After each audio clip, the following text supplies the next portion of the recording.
Subscribe करिए हमारे channel target UP TET CTET को और बेल आइकन को दबाइए। हेलो दोस्तों, मैं आनंद स्वागत करता हूं आप सभी का आपके अपने चैनल और app target UP TET CTET में। दोस्तों, जैसा कि मैं आपका मैथ थर्ड सेमेस्टर के गणित विषय का लगातार आपको प्रैक्टिस दे रहा हूं, लगातार ऐसे पेपर दे रहा हूं जहां से आपके प्रश्न बनेंगे ही बनेंगे। इससे पहले 4 मॉडल पेपर हम लोग प्रैक्टिस कर चुके हैं और 5वां मॉडल पेपर। प्रैक्टिस की बात मैं क्यों कर रहा हूं, आपको पता है कि मैं आपको बोलता हूं हमेशा। इससे पहले की मॉडल पेपर जिसने देखे होंगे उसको पता है कि हमेशा मैंने बोला है कि आपको जब भी ये क्लास देखना स्टार्ट करना है तो टाइम देख लेना है, रफ कॉपी और पेन ले लेना है, खुद से अटेम्प्ट करना है और देखना है कितने क्वेश्चन मेरे सही हो रहे हैं, कितना स्कोर मेरा बन रहा है लास्ट में और कितना टाइम मुझे सॉल्व करते हुए लग रहा है। ठीक है, ये बहुत ही इंपॉर्टेंट है। एग्जाम से पहले आपको करना ही करना है, प्रैक्टिस बहुत अच्छी रखनी है।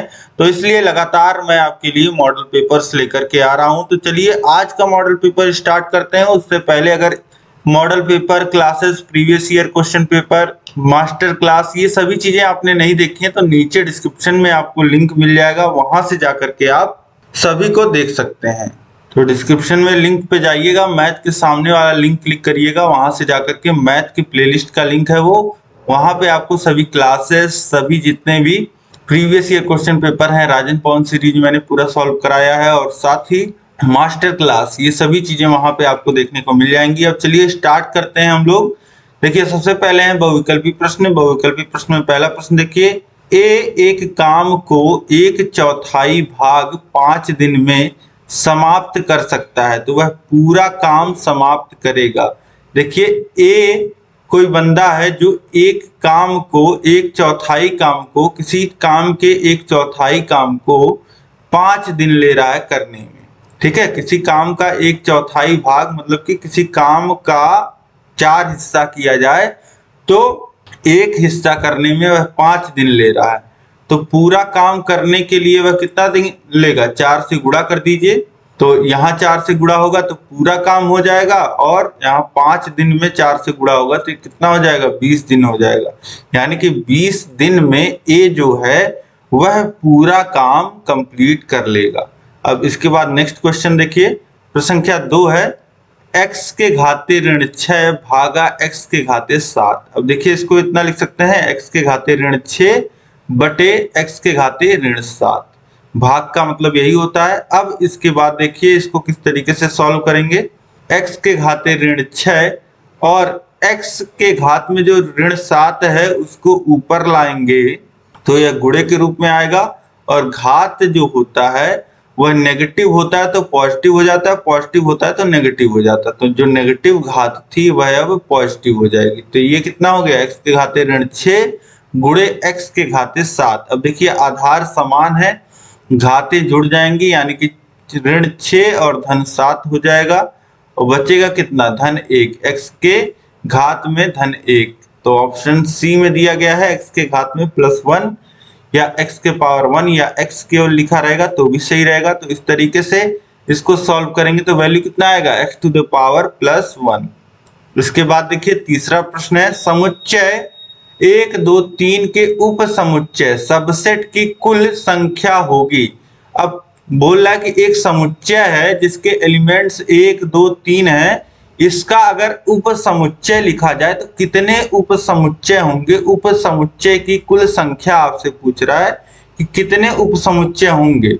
तो यह निकालने के लिए फॉर्मूला होता है to the power n। n क्या है, एलिमेंट्स की संख्या। तो इस समुच्चय में कितने एलिमेंट्स हैं, 3 है तो 2 के घाते 3 यानी कि 8, यानी कि 8 कुल उप समुच्चय होंगे इस समुच्चय के। ठीक है, तो ऑप्शन सी सही हो जाएगा। अब इसके बाद अगर यह फॉर्मूला आपको नहीं भी पता है तो आपको इतना पता है कि उप समुच्चय क्या होता है, किसी भी समुच्चय के एलिमेंट्स से बना हुआ समुच्चय या उसके बराबर का भी समुच्चय जो होता है वह क्या होता है, उप समुच्चय कहलाता है। ठीक है, तो अब देखिए अगर इस तरीके से लिखा जाए, इसी के एलिमेंट्स से बना हुआ जो समुच्चय होता है उसी को उप समुच्चय कहते हैं। तो मान लेते हैं केवल एक एलिमेंट से बनाएंगे। ठीक है, तो 1 लिख सकते हैं अकेले में 2 लिख सकते हैं, अकेले में 3 लिख सकते हैं। अगर एक एलिमेंट वाला उप समुच्चय इसका बनाते हैं, अब इसी तरीके से 2 एलिमेंट वाले 1, 2 रख के भी लिख कर बना सकते हैं, 2, 3 भी रख के बना सकते हैं और 1, 3 रख के भी बना सकते हैं। ठीक, 5 ये हो गए।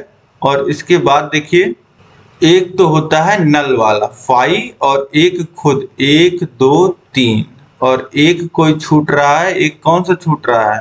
तो देखिए 3, 3, 6 और 2, 8। नहीं, कोई छूट नहीं रहा है।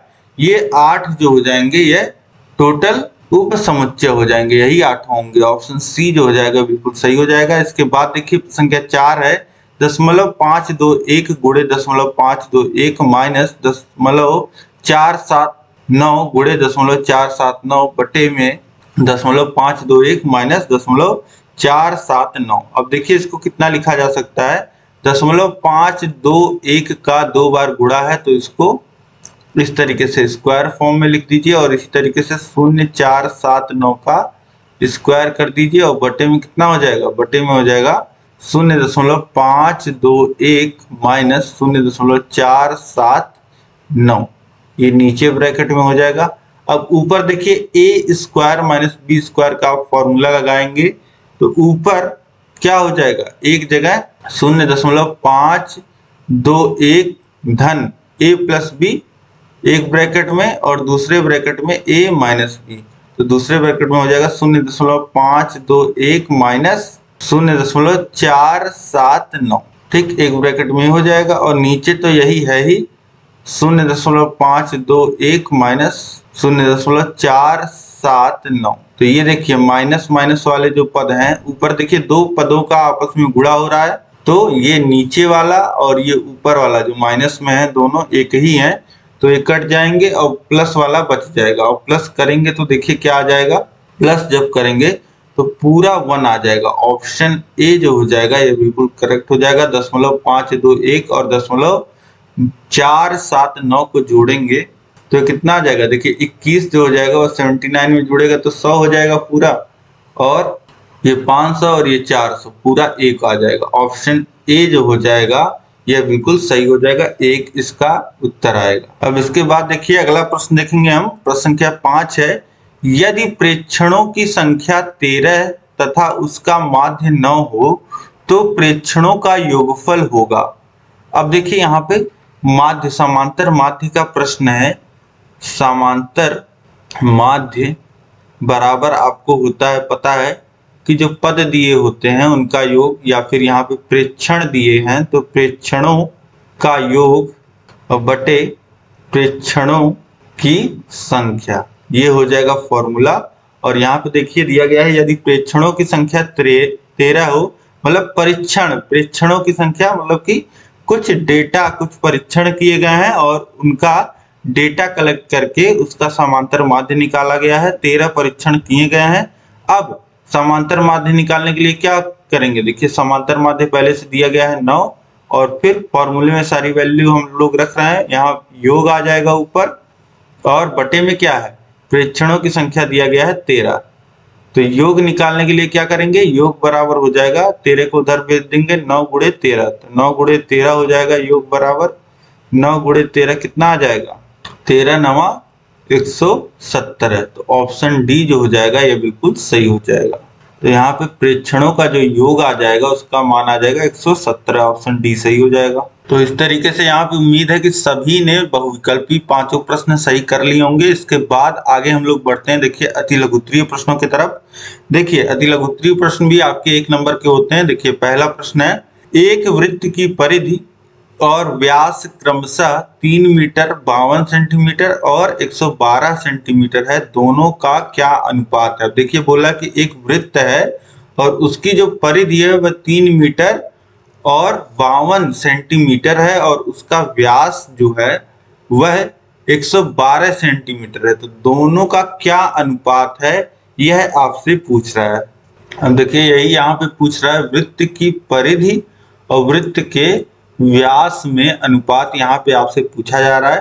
तो सबसे पहले आपको देखना होगा कि वृत्त की परिधि, सबसे पहले अनुपात में क्या ध्यान रखते हैं ये मैंने आपको बताया है। अनुपात में सबसे पहले ध्यान रखते हैं कि जो भी आप जिन भी राशियों का अनुपात ले रहे हैं उनका जो यूनिट होना चाहिए वह समान होना चाहिए, ठीक है। अब जैसा कि वृत्त का परिधि दिया गया है 3 मीटर और 52 सेंटीमीटर, और आपका जो व्यास दिया गया है वह कितना दिया गया है, व्यास दिया गया है 112 सेंटीमीटर। तो अब हम पूरे को सेंटीमीटर में ही बनाएंगे, तो 3 मीटर 52 सेंटीमीटर को बदलेंगे सेंटीमीटर में तो हो जाएगा 3 मीटर 300 सेंटीमीटर, और ये 52 सेंटीमीटर कितना आ जाएगा 352 सेंटीमीटर, यह पूरा आ जाएगा। अब वैल्यूज रख दीजिए, वृत्त की परिधि हो गई 352 सेंटीमीटर और ये कितना दिया गया 112 सेंटीमीटर। अब इसको आगे सॉल्व करते हैं। अब ये देखिए 2 से कटेगा, 4 से भी कटेगा, 8 से भी कटेगा, तो 8 से काटते हैं तो देखिए 8 एकन्नम 8 और ये 4 बार और जाएगा 32 कट जाएगा। अब यहाँ पे देखिए फिर काटिए, 8 चौक 32 और फिर 8 चौक 32, 44/14। अब फिर देखिए अभी 2 से काटिए ऊपर नीचे तो ये कितना हो जाएगा 22/7। वैल्यू कितनी आ गई 22/7। अब इसके आगे मत काटिए, इसी को लिख दीजिए अनुपात, 22/7। यही क्या हो जाएगा अनुपात हो जाएगा वृत्त की परिधि और वृत्त के व्यास में जो अनुपात होगा वह 22/7 का होगा। इसके बाद देखिए संख्या 7 है, कितने समय में 900 रुपए का ब्याज 6% वार्षिक ब्याज की दर से 189 हो जाएगा। प्रश्न में पूछ रहा है कि कितना टाइम लगेगा कि 900 रुपए का जो ब्याज है वह 6% वार्षिक ब्याज की दर से 189 रुपीज हो जाएगा। और कहीं पे चक्रवृद्धि ब्याज तो लिखा नहीं है, मतलब कि साधारण ब्याज है। साधारण ब्याज का फॉर्मूला लगाते हुए आपको इस प्रश्न को हल करना है। तो चलिए देखते हैं किस तरीके से यह प्रश्न हल होगा। देखिए सिंपल इंटरेस्ट का फॉर्मूला आपको पता है PRT/100 होता है, और यहाँ पे हमको समय नहीं पता है, बाकी चीजें पता है। तो सीधे सीधे हम लोग क्या फॉर्मूला लिख सकते हैं, सीधे सीधे समय को एक तरफ कर लीजिए और बाकी चीजों को दूसरी तरफ कर लीजिए। तो देखिए 100 का गुणा होगा साधारण ब्याज में, गुणे 100 हो जाएगा, और मूलधन और दर जो हो जाएगा वह नीचे आ जाएगा, मूलधन गुणे दर, ये हो जाएगा। अब देखिए साधारण ब्याज कितना हो जाए, कह रहा है 189 रुपीज बोल रहा है, हो जाए, और गुणे 100, मूलधन कितना है, मूलधन 900 रुपए है, दर कितनी है, दर है 6% की। अब देखिए 2 शून्य कट जाएगा, 9 से काटेंगे 2 और 1 21 बार में कट गया, यानी कि यह आ गया 21/6। अब इसको काटेंगे, देखिए 3 से ऊपर नीचे तो ये 7 और 2, 7/2 वर्ष जो है वह समय आ गया। और इस 7/2 को कितना लिख सकते हैं, 3 सही 1/2 वर्ष, यानी कि 3.5 साल में जो 900 रुपए का ब्याज होगा 6% वार्षिक ब्याज की दर से वह 189 रुपए होगा। अब इसके बाद देखिए अगला प्रश्न है संख्या 8, x² - 1 - 2y - y² का गुणनखंड कीजिए। अब देखिए यह आपको जो ज्यादातर गुणनखंड मिलते होंगे वह ax² + bx + c इस फॉर्म में लिखा होता रहता है, एक ही जो चर होता है वह रहता है। लेकिन यहाँ पे आपको 2 चर दिख रहे हैं, देखिए x² है और यहाँ पे y है, यहाँ पे y है, और यहाँ पे आपको दिख रहा है 2y और y का स्क्वायर दिख रहा है। तो यहाँ पे आपको दिख रहा होगा कि y के 2 पद, एक पद y², एक y, तो एक पद स्क्वायर आ रहा है और एक पद 1 की घात में आ रहा है। ऐसा कब होता है, ऐसा तब होता है जब a + b का होल स्क्वायर खुलता है। a + b का होल स्क्वायर जब खुलता है तो a² + 2ab + b² ये आता है, ठीक है। तो इसी तरीके से यहाँ पे ध्यान दीजिए आ रहा है। तो अब इसको कैसे सॉल्व करेंगे, चलिए देखिए प्रश्न में यह दिया गया है, इसका गुणनखंड करना है। अब यहाँ पे क्या कर सकते हैं, देखिए x² और फिर माइनस कॉमन ले सकते हैं। देखिए माइनस कॉमन ले लेंगे तो सभी पद जो है माइनस में है, तीनों पद, वह पद सभी क्या हो जाएंगे, सभी प्लस में हो जाएंगे। तो अब देखिए सभी प्लस में हो गए। अब इसके बाद देखिए x² - और सभी को अरेंज कर लीजिए। वाई स्क्वायर को पहले लिख लीजिए, 2y को वहां रहने दीजिए और +1 को लास्ट में। अब देखिए कुछ आपको दिख रहा होगा, Y square plus 2y plus 1 अभी भी नहीं दिख रहा होगा, तो अब दिखेगा आपको नेक्स्ट स्टेप में। Y square plus 2y plus 1 का स्क्वायर लिख सकते हैं। 1 को 1 का स्क्वायर, 1 का क्यूब, 1 के पावर 4 कुछ भी लिख सकते हैं, क्योंकि मान जो आता है वह 1 ही आता है। अब देखिए ये हो गया एक्स स्क्वायर माइनस, अब ये आपको क्या दिख रहा है, y प्लस 1 का होल स्क्वायर ये हो जाएगा। y प्लस 1 का होल स्क्वायर हो जाएगा, क्योंकि y प्लस 1 के होल स्क्वायर को खोलेंगे तो यही आएगा।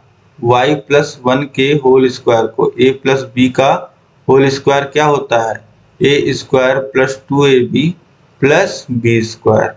अब यहीं पे y, a की जगह y रखिए और b की जगह 1 रखिए, वैल्यू यही आपको मिल जाएगी।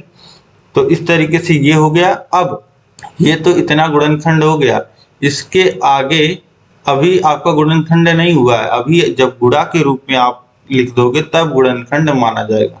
अब देखिए एक पद जो है वह आपको एक्स स्क्वायर दिख रहा है और दूसरा पद माइनस y प्लस 1 का होल स्क्वायर दिख रहा है, यानी कि यह आपको कुछ इस फॉर्म में दिख रहा है, a square minus b square का फॉर्म। तो एक ब्रैकेट में हो जाएगा a प्लस बी, दूसरे ब्रैकेट में हो जाएगा a माइनस बी। तो अब देखिए a की जगह है x और b की जगह है y प्लस 1, तो एक ब्रैकेट में हो जाएगा x प्लस y प्लस 1 और दूसरे ब्रैकेट में हो जाएगा x minus y minus y plus 1। ठीक है, अब इसको देखिए खोल लीजिए ब्रैकेट को, x प्लस y प्लस 1 और यहाँ पे है x माइनस y माइनस 1, ये हो जाएगा। ठीक है, तो इस तरीके से इतना जो आ जाएगा यह आपका सोल्यूशन आ जाएगा, गुणनखंड आ जाएगा। इसके बाद देखिए अगला प्रश्न है प्रश्न संख्या 9, घातांक का क्वेश्चन है। देखिए बहुत ही आसान है, x का मान यहाँ पे आपको बताना है। एक बीच में बराबर का चिन्ह दिया गया है और दोनों तरफ 7/5 के घात में संख्याएं लिखी हुई हैं। तो देखिए आसानी से आप इसको हल कर सकते हैं। ये देखिए क्वेश्चन दिया गया है 7/5 के घाते 4 गुणे 7/5 के घाते 3 बराबर है 7/5 के घाते x माइनस 1। अब देखिए आपको पता है कि आधार जब समान होता है तो घातें क्या होती हैं, जुड़ जाती हैं। तो 4 धन 3 हो जाएगा, यहाँ पे दोनों जगह जो आधार है वह 7/5 है। अब घात जो हो जाएगा वह जुड़ जाएगा। अब यहाँ पे 7/5 के घात में x माइनस 1। अब देखिए 7/5 के घात में कितना आ गया, 7/5 के घात में 7 आ गया और इधर है 7/5 के घात में x माइनस 1।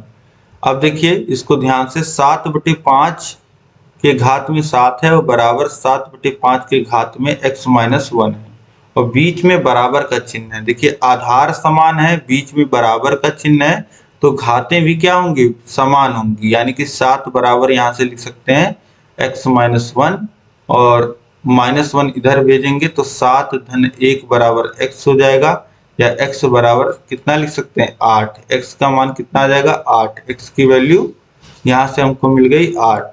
तो समझ गए होंगे आप प्रश्न। इसके बाद देखिए प्रश्न संख्या 10 है, x square plus 7 x plus 15 में x प्लस 3 से भाग दीजिए। तो बहुत ही आसान है, भाग देके देखिए। x square plus 7x plus 15, x square plus 7x plus 15 में भाग किससे देना है, x प्लस 3 से। x प्लस 3 से भाग देंगे तो भाग देने में मैंने आपको बताया कि जिससे भाग दे रहे हैं उसका पहला पद और जिसमें भाग दे रहे हैं उसका पहला पद बराबर करना होता है। तो बराबर देखिए इसका पहला पद है x, x को बनाना है x स्क्वायर। तो x को x स्क्वायर कैसे बना सकते हैं, x में x का गुणा करके वह बन जाएगा x स्क्वायर। तो अब देखिए इस x का जब गुणा होगा तो केवल x में नहीं होगा, x प्लस 3 पूरे में होगा। तो x का गुणा अब होगा x प्लस 3 में, तो क्या हो जाएगा, यह हो जाएगा x स्क्वायर प्लस 3x।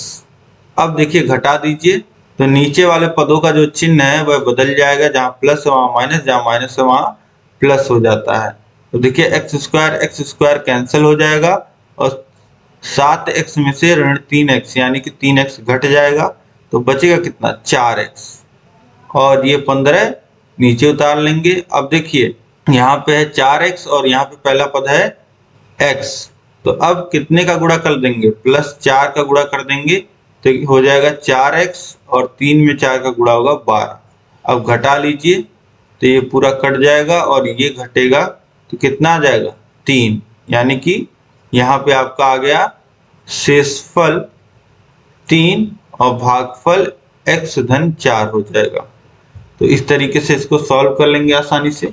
इसके बाद देखिए प्रश्न 11 है, एक कमरे के फर्श का क्षेत्रफल 48 वर्ग मीटर है, उसकी ऊंचाई 5 मीटर है, तो कमरे का आयतन ज्ञात कीजिए। अब देखिए कमरे का आयतन निकालने के लिए हमारे पास फॉर्मूला क्या होता है, कमरे का आयतन निकालने के लिए फॉर्मूला हमारे पास होता है लंबाई गुणे चौड़ाई गुणे ऊंचाई, ये फॉर्मूला होता है। अब हमारे पास क्या क्या दिया गया है, हमारे पास दिया गया है फर्श का क्षेत्रफल जो है वह दिया गया है कितना, वह है 48, और साथ ही ऊंचाई जो दी गई है वह कितनी है, ऊंचाई दी गई है वह 5 मीटर। ये 48 वर्ग मीटर है, मीटर स्क्वायर लिख सकते हैं। अब देखिए यहाँ पे फर्श का क्षेत्रफल हमको पता है, ऊंचाई पता है, और हमको आयतन निकालना है। अब आप सोचिए किसी कमरे के फर्श का आयतन निकालना होता है तो हम क्या निकालते हैं, कैसे निकालते हैं, लंबाई गुणे चौड़ाई करके निकालते हैं। यानी कि लंबाई गुणे चौड़ाई का मान कितना दिया गया है 48 और ऊंचाई 5 मीटर, तो लंबाई गुणे चौड़ाई की जगह रख दीजिए 48 और गुणे 5, तो कितना आ जाएगा 240 मीटर स्क्वायर आ जाएगा इसका उत्तर। कमरे का जो आयतन हो जाएगा वह कितना आ जाएगा 240 मीटर स्क्वायर, सब कुछ मीटर में दिया गया है, तो मीटर यहाँ पे क्यूब आएगा, ठीक, यह ध्यान रखिएगा, मीटर क्यूब आएगा, क्योंकि 3 राशियों का 3 लंबाइयों का गुणा हो रहा है, तो मीटर क्यूब। इसके बाद देखिए लघुत्तरीय प्रश्नों को हम देखेंगे। लघुत्तरीय प्रश्न में देखिए पहला प्रश्न है प्रश्न संख्या 12, संख्याओं 5, 9, 17 और 27 की प्रत्येक संख्या में कौन सी संख्या जोड़ें कि ये संख्या समानुपात में हो जाए। अब देखिए प्रश्न में 4 संख्याएं दिया गया है और बोल रहा है कि इन चारों संख्याओं में ऐसी कौन सी संख्या हम जोड़ दें कि यह चारों समानुपात में हो जाएं। ठीक है, तो वह जो संख्या जुड़ेगी वह चारों में जुड़ेगी, और चारों में जुड़ने के बाद ये क्या हो जा रहे हैं, समानुपात में हो जा रहे हैं। तो पूछ रहा है कि वह संख्या कौन सी है, तो चलिए देखते हैं, इसको सॉल्व करते हैं। तो माना x जोड़ने पर जो ये संख्याएं हैं चारों वह समानुपात में आ जाएंगी। तो इन चारों में जब x जुड़ेगा तो ये कैसी हो जाएंगी, 5 जो हो जाएगा 5 धन x हो जाएगा, 9 जो हो जाएगा वह 9 धन x लिखा जाएगा, और इसके साथ ही कौन सी संख्या है 17 और 27, 17 जो हो जाएगा 17 धन x हो जाएगा, और 27 जो हो जाएगा 27 धन x हो जाएगा। ठीक है, तो इस तरीके से ये चारों संख्याएं हो जाएंगी। अब इसके बाद बोल रहा है कि यह समानुपात में हो जा रहा है, तो समानुपात में किस तरीके से लिखा जाएगा, 5 धन x अनुपाते 9 धन x, और यह समानुपात में है किसके, 17 धन x अनुपाते 27 धन x। ठीक है, ये समानुपात में हमने लिख लिया। अब समानुपात का नियम आपको पता होता है, जो बाह्य पदों का गुणा होता है वह मध्य पदों के गुणा के बराबर होता है। यानी कि यहां से लिख सकते हैं 5 धन x गुणे 27 धन x बराबर हो जाएगा 9 धन x गुणे 17 धन x। ठीक है, समानुपात के नियम से हम इसको इतना लिख देंगे। अब इसके बाद गुणा कर लीजिए, देखिए 5 का गुणा होगा दोनों पदों में, तो 5 का गुणा 27 में करिए तो 7 × 5 = 35 के 5 हाथ से लगा 3, 5 दूनी 10 और 3 13, 135 धन 5x। अब x का गुणा होगा 27 में तो हो जाएगा 27x, और x में होगा तो हो जाएगा x²। अब इसके आगे देखिए 9 का गुणा होगा 17 में, तो 9 × 7 = 63 हासिल लगा 6 और 9 91 9 और 5 9 और 6 ये हो जाएगा कितना 153 और धन 9x फिर x का गुणा करेंगे तो हो जाएगा 17x धन x स्क्वायर। ठीक है, इतना आ गया। अब इसके बाद देखिए सभी जो कांस्टेंट है उनको एक तरफ करिए और x वाले पदों को एक तरफ करिए। तो 135 को हम लोग बराबर के उधर भेज देंगे। इधर देखिए ये 27 और 5x ये हो जाएगा 32x और x स्क्वायर इसी तरीके से लिख लीजिए। और उधर से आ जाएगा देखिए 9x और 17x कितना हो जाएगा 26x यानी कि -26x माइनस x स्क्वायर बराबर क्या हो जाएगा 153 माइनस 135। अब इसके बाद देखिए सॉल्व करिए तो 32x में से 26x घट जाएगा, बचेगा क्या 6x और x square minus x square कितना हो जाएगा 0 हो जाएगा। और ये देखिए 153 में से 135 घटा लेंगे तो 5 और 10 15 और 3 18 हो जाएगा। 153 में से 135 घटाएंगे कितना आ जाएगा 18 और x बराबर कितना आ जाएगा 18/6 यानी कि 3। यहाँ से x की वैल्यू 3 आ गई, यानी सभी संख्याओं में अगर हम 3 3 जोड़ दें तो ये सभी संख्याएं क्या समानुपात में हो जाएगी। x का मान हमने निकाल लिया। यहाँ पे आपसे पूछ रहा था कौन सी संख्या, तो 3 जोड़ दिया जाए तो ये सभी चारों संख्याएं समानुपात में हो जाएंगी। इसके बाद देखिए तो संख्या 13 है 8,000 रुपए का 10% वार्षिक ब्याज की दर से 2 वर्ष का चक्रवृद्धि ब्याज ज्ञात कीजिए जबकि ब्याज छमाही दिया जाता है। अब देखिए जब भी ब्याज वाले प्रश्न आते हैं तो एक चीज आप पहले चेक करते हो कि साधारण ब्याज हमको कैलकुलेट करना है या चक्रवृद्धि ब्याज। अब एक चीज और ध्यान में आपको रखना है कि जो ब्याज है वह वार्षिक लिखा गया है या फिर छमाही लिखा गया है या तिमाही लिखा गया है। तो यहाँ पे देखिए छमाही ब्याज लिया जा रहा है, तो छमाही ब्याज जब लिया जाएगा तो अंतर क्या आएगा, अंतर देखिए सबसे पहले ही आ जाएगा दर में।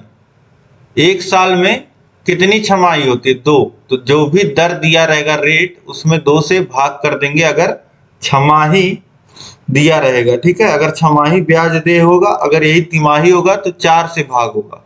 अब इसके बाद देखिए जो समय होगा, समय हम लोग पहले वर्ष के रूप में लिखते थे लेकिन अब बोला कि ब्याज जो होगा वह छमाही दे होगा तो छमाही के रूप में लिखेंगे। तो समय जो दिया गया है वर्ष में दिया गया 2 वर्ष। अब 2 वर्ष में कितनी छमाही होंगी, 2 वर्ष को महीने में कैलकुलेट कर लीजिए तो 24 माह हो जाएगा और एक छमाही में कितना माह होता है 6, तो भाग दे देंगे तो 4 छमाही हमको मिल जाएगा। ठीक है, तो ये हो जाएगा 4 छमाही इस तरीके से। तो ये चीजें जो होगी यह परिवर्तित होगी, फॉर्मूला वही लगेगा। ठीक है, तो चलिए स्टार्ट करते हैं, सॉल्व करके मैं आपको दिखा देता हूं। देखिए प्रश्न संख्या 13 है, जो मूलधन है P जो है वह है 8,000 रुपए और जो दर है मैंने बताया आपको आधा हो जाएगा, दर 10 दिया था आधा हो जाएगा क्योंकि छमाही ब्याज लिया जा रहा है तो 5% प्रति छमाही जो है वह लगेगा। और समय क्या हो जाएगा, समय 2 गुना हो जाएगा। ठीक है, जैसे 2 वर्ष दिया है तो 2 वर्ष में कितनी छमाही होंगी, एक वर्ष में 2 छमाही होती है, 2 से गुणा कर दीजिए, 4 छमाही हमने पहले वैसे भी निकाला माह में कन्वर्ट करके, तो ये आ गया हमारा 4 छमाही। अब इसके बाद फॉर्मूला यहाँ पे हम लोग लगा देंगे, मिश्र धन बराबर होता है मूलधन और ब्रैकेट में 1 धन r/100 to the power n या टाइम t लिख सकते हैं। अब a बराबर क्या हो जाएगा, मूलधन 8,000 गुणे 1 धन 5/100 टू द पावर 4। और देखिए 5 से 100 कट जाएगा 20 बार में और यहाँ कितना लिखा जाएगा 8,000 और ब्रैकेट में 1 धन 1/20 के घाते 4। अब इसको मैं आराम से आपको बता रहा हूँ सॉल्व करके। देखिए ये हो गया 8,000, अब हर जब समान करेंगे तो पूरे के बटे 20 आ जाएगा और यहाँ पे बटे 1 था तो 20 का गुणा हो जाएगा तो 20 धन 1 हो जाएगा अंश में, तो ये आ जाएगा 21/20 के घाते 4। अब देखिए ये कितना हो जाएगा 8,000 गुणे 21/20 गुणे 21/20 गुणे 21/20 गुणे 21/20, क्योंकि 21/20 के घात में कितना है 4, तो 21/20 का 4 बार गुणा होगा। अब इसको सॉल्व करिए तो देखिए 8000 में 3 जीरो यहाँ पे है, तो 3 जीरो इसको काट दीजिए और हर में जो जीरो है उनको काट दीजिए, 3 जीरो कट जाएंगे। अब ये देखिए 2 दूनी 4 दूनी 8, 2 से काटेंगे ये तीनों 2 कट जाएंगे और ये 8 कट जाएगा। अब बचा क्या, अब 21 गुणे 21 बचा, 21 का गुणा 4 बार और हर में क्या बचा हुआ है 20। तो देखिए 21 का गुणा, जब 21 में 21 का वर्ग कितना होता है, 21 का वर्ग होता है 441, तो ये हो जाएगा 441 गुणे 441/20, या फिर इसको इतना भी लिख सकते हैं, एक एक स्थान पे दशमलव लगा दीजिए या 10 से ऊपर नीचे काटना हो गया इसे। अब ये हो जाएगा 2 से काटेंगे अगर तो ये हो जाएगा 2 2 और फिर 0.05, ये हो जाएगा। तो अब हो गया 22.05 गुणे 441। अब इसके बाद गुणा कर लेंगे, तो गुणा कर लेंगे तो कितना आ जाएगा, यहाँ पे ये आ जाएगा 9724.05, इतनी वैल्यू आ जाएगी मिश्र धन की। ठीक है, जो 8000 का 2 साल बाद मिश्र धन जो होगा, 2 साल का मिश्र धन जो होगा, अगर छमाही ब्याज लिया जा रहा है 10% वार्षिक ब्याज के दर से, तो कितना हो जाएगा मिश्र धन हो जाएगा 9724.05।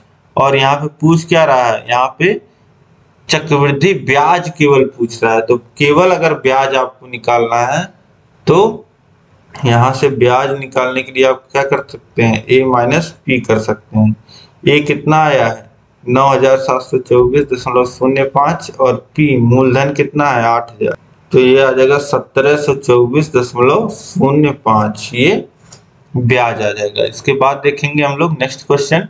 तो संख्या 14 है, निम्नलिखित सारणी में से माध्यिका ज्ञात कीजिए। यहाँ पे सारणी दी गई है और इससे माध्यिका ज्ञात करना। देखिए माध्यिका जब सारणी से ज्ञात करना होता है तो पहले हम लोग इस सारणी को, इसमें देखिए 2 कॉलम बनाएंगे और एक कॉलम और बनाएंगे तीसरा संचयी बारंबारता का। तो देखिए इसका माध्यिका कैसे निकालेंगे, देखिए इस तरीके से पद लिख लेंगे, जितने भी पद यहाँ पे दिए गए हैं 3 4 6 8 और 12, तो ये इस तरीके से यहाँ पे पद दिए गए हैं 3 4 6 8 और 12, ये पद दिए गए हैं।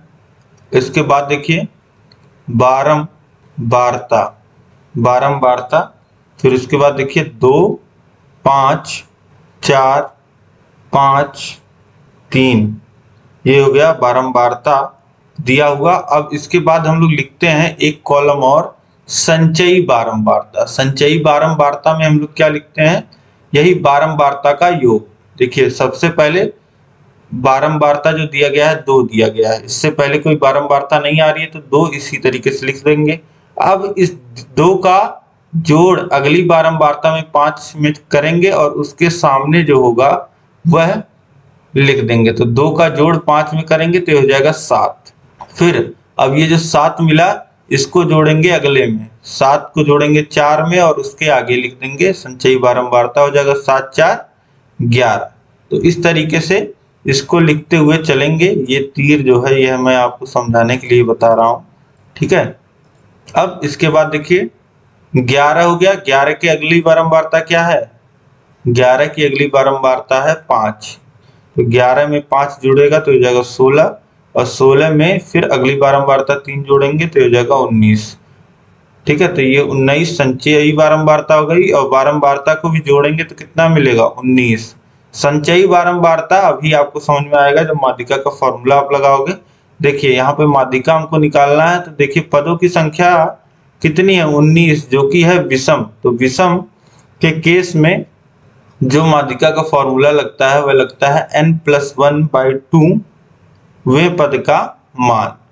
तो यहाँ पे n की वैल्यू कितनी है 19, यानी कि 19 धन 1/2, यानी कि 10वें पद का मान जो होगा वही माध्यिका का मान होगा। अब 10वां पद कहाँ से खोजेंगे, अब देखिए सबसे पहला पद आया 3 आया है 2 बार। ठीक। इसके बाद देखिए आता है 4, 4 जो आया है वह 5 बार आया है, ठीक है। 2 बार 3 आया और 5 बार 4 आया, तो कुल कितने पद अभी तक आ चुके हैं? 7 पद आ चुके हैं। अब 7 के बाद देखिए 4 बार 6 आया है, 4 बार 6 आया है, तो 7वें के बाद जो 8वां, 9वां, 10वां और 11वां पद है वह किसका है? 6 का है।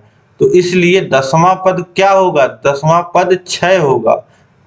10वें पद का मान 6 होगा और यही जो 6 होगा यही माध्यिका होगी। 10वें पद का मान जो भी होगा वही माध्यिका होगी। और 10वें पद का मान यहाँ पे क्या है?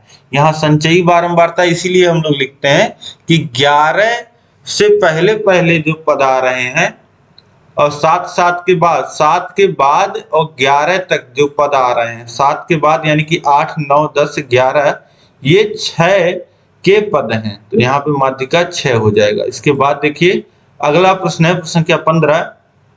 एक बेलनाकार बर्तन में 2160 घन सेमी पानी आता है। यदि उसके आधार का व्यास 24 सेमी है, बेलन की ऊंचाई ज्ञात कीजिए। अब देखिए इस प्रश्न को आपको इमेजिन करना होगा, समझना होगा। एक बेलनाकार बर्तन है, बेलनाकार बर्तन है मतलब कि जैसा आपके घरों में सिलेंडर होता है, गैस का सिलेंडर, उसी तरीके से मानिए, या इसी तरीके के सिलेंडर में जैसे आप लोग आटा और चावल रखते हैं किचन में, उसी तरीके का ये मान लेते हैं एक सिलेंडर है। अब बोल रहा है कि इस सिलेंडर में जो है वह 2160 घन सेमी, 2160 घन सेमी, 2160 घन सेमी पानी आता है, ठीक है, पानी आता है। अब 2160 घन सेमी पानी आता है, इसका मतलब क्या है? इसको आप जरा समझिए, ठीक। अब इसी तरीके से आपने देखा होगा दूध नापने का बर्तन लिए रहते हैं, आपके घर दूध देने वाला आता होगा, ग्वाला आता होगा, वह नाप के दूध ड्रम में से निकाल करके देता होगा। तो उसी तरीके से, इसी तरीके से बेलन के आकार का वह 1 लीटर का लिया रहता है, ठीक है। तो वह 1 लीटर का कैसे कहलाता है? 1 लीटर बराबर होता है 1000 घन सेमी, यह याद रखिएगा। 1 लीटर बराबर होता है 1000 घन सेमी, यानी कि जब इसमें 1000 घन सेमी पानी या दूध, एग्जाम्पल के लिए यहाँ पे आप पानी से ही समझिए, पानी की बात की जा रही है, तो 1000 घन सेमी जब पानी आता है इसमें, इस बेलनाकार बर्तन में, तब क्या कहते हैं? यह 1 लीटर का हुआ, ठीक है। और यह 1 लीटर क्या होती है? इसकी क्षमता होती है, इसका क्षमता आप कहिए या आयतन कहिए, ठीक है। तो अब जब यहाँ पे बोल दिया गया है कि इस बेलन के बर्तन में 1060 पानी आता है, तो इसका मतलब क्या है? यह 2160 यह इसका क्या है? यह इसका आयतन है। बेलन का आयतन यहाँ से कितना हो गया? सीधे सीधे आप लिखिएगा, बेलन का आयतन बराबर 2160, ठीक है।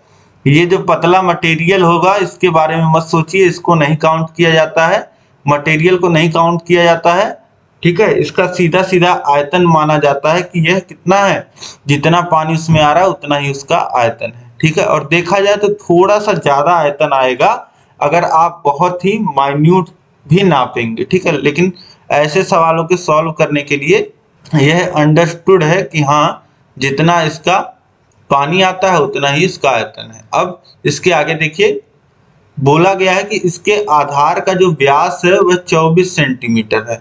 ये जो बेलन है इसके आधार का व्यास जो है वह 24 सेंटीमीटर है, यानी कि डी जो है वो 24 सेंटीमीटर है। आर कितना हो जाएगा? 24/2 यानी कि 12 सेंटीमीटर। ये जो इसके आधार की त्रिज्या हो जाएगी यह 12 सेंटीमीटर हो जाएगी। अब पूछ क्या रहा है? बेलन की ऊंचाई पूछ रहा है। बेलन की ऊंचाई देखिए, आयतन हमको पता है, बेलन का आयतन, बेलन के जो आयतन का फॉर्मूला होता है वह आधार का जो क्षेत्रफल यानी कि पाई r² इंटू ऊंचाई h, यही होता है। अब देखिए बेलन का आयतन यहाँ पे हमको दिया गया है 2160 है, तो वैल्यू रख देंगे 2160 अब पाई की वैल्यू रख देंगे 22/7। आर हमने निकाल लिया है, 12 का स्क्वायर हो जाएगा यानी कि 12 गुणे 12, और ऊंचाई हमको निकालना है। तो यहाँ से एच को एक तरफ रखिए, बाकी वैल्यूज को एक तरफ कर दीजिए। तो ये कितना हो जाएगा, ये हो जाएगा 2160 गुणे 7 बटे 22 गुणे 12 गुणे 12, ये वैल्यू आ जाएगी। इसके बाद देखिए इसको सॉल्व करते हैं हम लोग। अब देखिए 12 से भाग देंगे, देखिए 2160 कटता है कि नहीं, 2 से कटेगा, 4 से कटेगा, तो 3 से भी बल्कि कटेगा, तो 12 से भी कटना चाहिए। तो सीधे सीधे हम 12 से काटते हैं। तो ये देखिए 12 एकन्नम 12 और उसके बाद बच जाएगा 9 और ये है 6, तो 96। तो 12 अट्ठे 96 होता है 8 और 0 बचा है 0। 180 बार में 12 से कट जाएगा। इसके बाद देखिए फिर 12 से काटेंगे तो ये 15 बार में कट जाना चाहिए। देखिए 1 और 6 बचा है, तो 12 25 60 होता है, तो 15।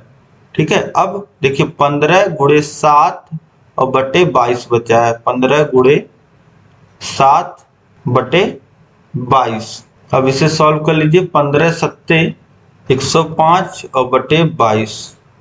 अब 22 से काटने की कोशिश करिए तो कितने बार में, 4 बार में 88 बार जाएगा और फिर दशमलव लगेगा, बचा कितना 12 और 5 17, दशमलव लग जाएगा 170 हो जाएगा, जो कि 8 बार जाएगा। तो ये 4.8 सेंटीमीटर जो आ जाएगा, यह उत्तर आ जाएगा। यही उत्तर 105 बटे 22 भी आप छोड़ सकते हैं या फिर इसको दशमलव में कन्वर्ट कर लीजिए। तो बर्तन की जो ऊंचाई आ जाएगी 4.8 सेंटीमीटर आ जाएगी। इस बेलन की जो ऊंचाई आ जाएगी, यही ऊंचाई हमको निकालना था, 4.8 सेंटीमीटर आ जाएगा। इसके बाद देखिए नेक्स्ट क्वेश्चन है प्रश्न संख्या 16। समान ऊंचाई और समान त्रिज्या के आधार वाले शंकु तथा बेलन के आयतन में क्या अनुपात होगा। समान ऊंचाई और समान त्रिज्या के आधार वाले शंकु तथा बेलन के आयतन में क्या अनुपात होगा। अब आप एक बात समझिए, यहाँ पे पहले तो आपको इस तरीके से फिगर के माध्यम से मैं आपको बताता हूं। इस तरीके से देखिए एक बेलन है, बेलन आप पूरी तरीके से समझ गए। अब यही समान आधार रखते हुए और समान ऊंचाई रखते हुए एक शंकु बनाया गया है। ठीक है, एक शंकु बनाया गया है, यानी कि इसके आधार की त्रिज्या अगर r है तो इसके शंकु के भी आधार की जो त्रिज्या है वह r है, और इसकी ऊंचाई, बेलन की ऊंचाई अगर h है तो शंकु की भी जो ऊंचाई है, लंबवत ऊंचाई, वो भी h है। तो अब क्या पूछ रहा है आपसे प्रश्न में, समझिए कि समान ऊंचाई और समान त्रिज्या के आधार वाले शंकु और बेलन के आयतनों में अनुपात, यानी कि आपसे क्या पूछ रहा है, आपसे पूछ रहा है शंकु और, देखिए पहले शंकु लिखा है, शंकु तथा बेलन के आयतन में अनुपात। तो सबसे पहले लिखेंगे शंकु का आयतन और बटे बेलन का आयतन, इन्हीं दोनों का अनुपात पूछ रहा है, तो इस तरीके से हम लिख लेंगे। इसके आगे देखिए, तो अब आयतन आपको पता होता है, शंकु का जो आयतन का फॉर्मूला होता है वह होता है 1/3 पाई आर स्क्वायर इंटू एच, और यहाँ पे बेलन का आयतन होता है pi r square into H. अब देखिए आर और एच जो है वह बराबर ही है, तो आर स्क्वायर एच और आर स्क्वायर एच जो है वह कट जाएगा, और यहाँ पे बचेगा क्या 1/3 पाई, और ये पाई, ये भी कट जाएगा पाई पाई, और बचेगा क्या 1/3, यानी कि 1/3 का जो अनुपात होगा वह होगा। ठीक है, pi r square pi r square pi r square h pi r square h पूरा कट जाएगा, 1/3 बचेगा, और यहाँ हर में जो 1 बचेगा, अब इसका गुणा 3 में हो जाएगा, ये 1/3 आएगा, 1/3 यानी कि 1:3, यानी कि बेलन का जो आयतन होता है वह शंकु के आयतन का 3 गुना होता है। यह तो आपको पहले ही पता है। अब इसके बाद देखिए अगला प्रश्न है प्रश्न संख्या 17। 25 AB का whole square minus 49 a minus b का होल स्क्वायर के गुणनखंड कीजिए। तो यहाँ पे गुणनखंड करना है, बहुत ही आसानी से आप कर सकते हैं। चलिए देखिए किस तरीके से होगा। देखिए प्रश्न दिया है किसका गुणनखंड करना है आपको, 25 इंटू ए प्लस बी का होल स्क्वायर माइनस 49 ए माइनस बी का होल स्क्वायर, इसी का गुणनखंड यहाँ पे आपको करना है। तो देखिए सबसे पहले आप देखिए तो आपको 25 का गुणा होता हुआ दिख रहा है a प्लस बी के होल स्क्वायर में। तो 25 को क्या लिख सकते हैं, 5 का स्क्वायर लिख सकते हैं, बिल्कुल। तो इसको लिख देंगे 5 का square into a plus b का होल स्क्वायर माइनस 49 को कितना लिख सकते हैं, 7 का स्क्वायर, फिर माइनस a माइनस बी का होल स्क्वायर। अब देखिए इसको दो चीजों के ऊपर स्क्वायर है और दोनों का आपस में गुणा हो रहा है, तो इसके पूरे के होल स्क्वायर हम लोग लगा सकते हैं, बिल्कुल लगा सकते हैं। 5 गुणे a प्लस बी और पूरे के पूरा का होल स्क्वायर हो जाएगा, ठीक है। ये जो अलग अलग स्क्वायर लिखा हुआ है, जैसे कहीं पे लिखा हो a square into b square, तो उसे कितना लिखा जा सकता है, ए बी का स्क्वायर। तो इसी तरीके से यहाँ पे ये लिखा जा सकता है, ठीक है। ये बात आप समझ गए होंगे।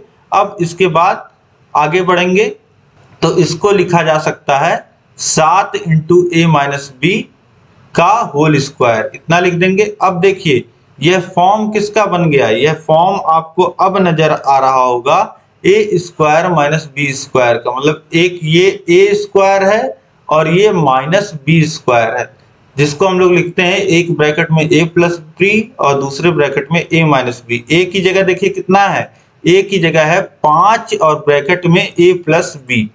तो अब इसको कितना लिखा जाएगा, इसको बराबर लिख सकते हैं 5 और ब्रैकेट में a प्लस बी और फिर प्लस होगा 7 a माइनस बी, ठीक।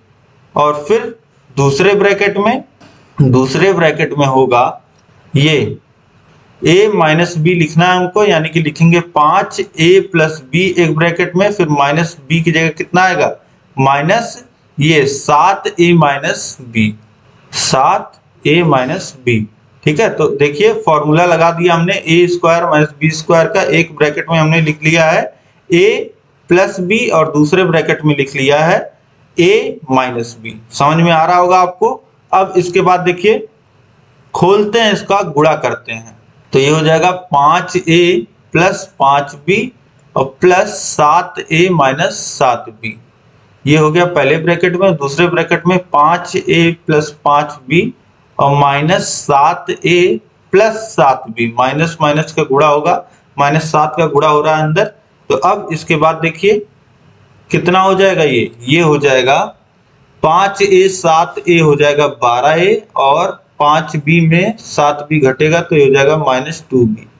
ये हो गया एक ब्रैकेट में, और दूसरे ब्रैकेट में क्या हो जाएगा, 5a में से 7a घटेगा माइनस 2a बचेगा, फिर प्लस 5 और 7 ये कितना हो जाएगा 12b।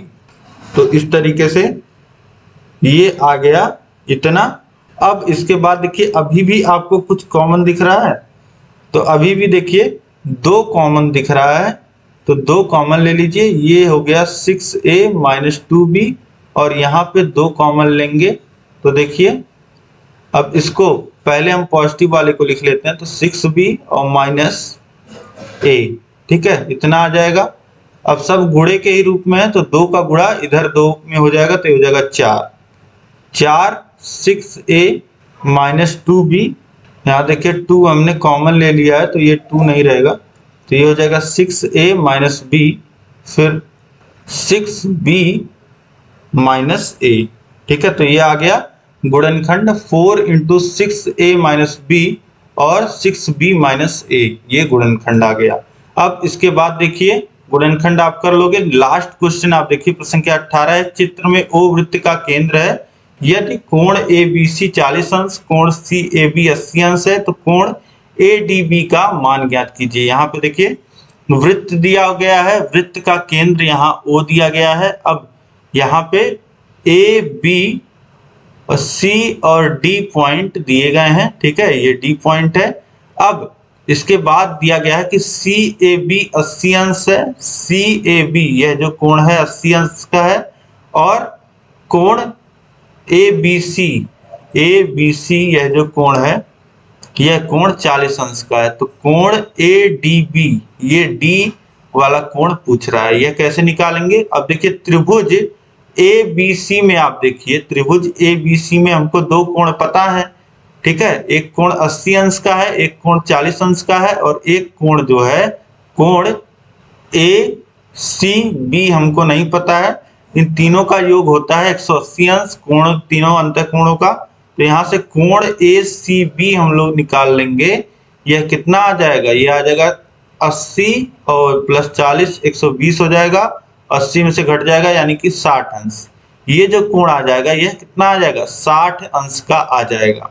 अब इसके बाद यहाँ पे आप देखिए यह एक AB जो है यह एक जीवा है, और इस जीवा के द्वारा एक कोण जो है परिधि पे यहाँ पे बन रहा है कोण ACB, और एक कोण यहाँ पे बन रहा है कोण ADB, ठीक है, कोण ADB। तो यहाँ से हम लोग कह सकते हैं कि कोण ADB जो होगा वह बराबर होगा कोण ACB के। यह नियम होता है वृत्त का, एक ही वृत्त खंड के जो कोण होते हैं वह बराबर होते हैं, एक ही जीवा के द्वारा जो परिधि पे बने कोण होते हैं वह बराबर होते हैं। यही भाषा आप लिख दीजिएगा। तो यहाँ से आप लिख सकते हैं कोण ADB बराबर कोण ACB, और कोण ACB का मान कितना है? 60 अंश। तो यहाँ से कोण ADB का जो मान आ जाएगा वह 60 अंश आ जाएगा, यानी कि यह भी कोण कितना आ जाएगा? 60 डिग्री। तो इस तरीके से यहाँ पे आप हल कर लोगे। उम्मीद है दोस्तों सभी प्रश्न जो है वह आपको यहाँ पे समझ में आ गए होंगे। कितना स्कोर आपका हुआ आप मुझे कमेंट करके बताइए, और अभी तक अगर आपने चैनल को सब्सक्राइब नहीं किया तो सब्सक्राइब कर लीजिए, और अधिक से अधिक देखिए शेयर करना है। ये सभी मॉडल पेपर बहुत मदद करेंगे आपकी परीक्षा में, बहुत सारे प्रश्न यहाँ से बनेंगे। तो जरूर से जरूर शेयर करिए, कम से कम 5 मित्रों में शेयर करना है, ताकि सभी लोग अच्छे से ढंग से अपना एग्जाम देकर के आए और अच्छे से अच्छा मार्क्स लेकर के आए। तो शेयर करना है, और कहीं भी कोई भी दिक्कत हो तो आप मुझे कमेंट करके बताइए, अपना स्कोर कमेंट करके बताइए, क्लास कैसी लगी कमेंट करके बताइए, और कुछ छूट रहा हो, कोई भी दिक्कत परेशानी हो तो कमेंट करके बताइए। सभी विषयों का जो लिंक है वह आपको नीचे डिस्क्रिप्शन बॉक्स में मिल जाएगा, वहां से जाकर के आप पढ़ सकते हैं। और इसी तरीके से चैनल से बने रहिए, चैनल पे विजिट करके सब कुछ पढ़ते रहिए। मिलते हैं हम लोग नेक्स्ट क्लास में। जय हिंद।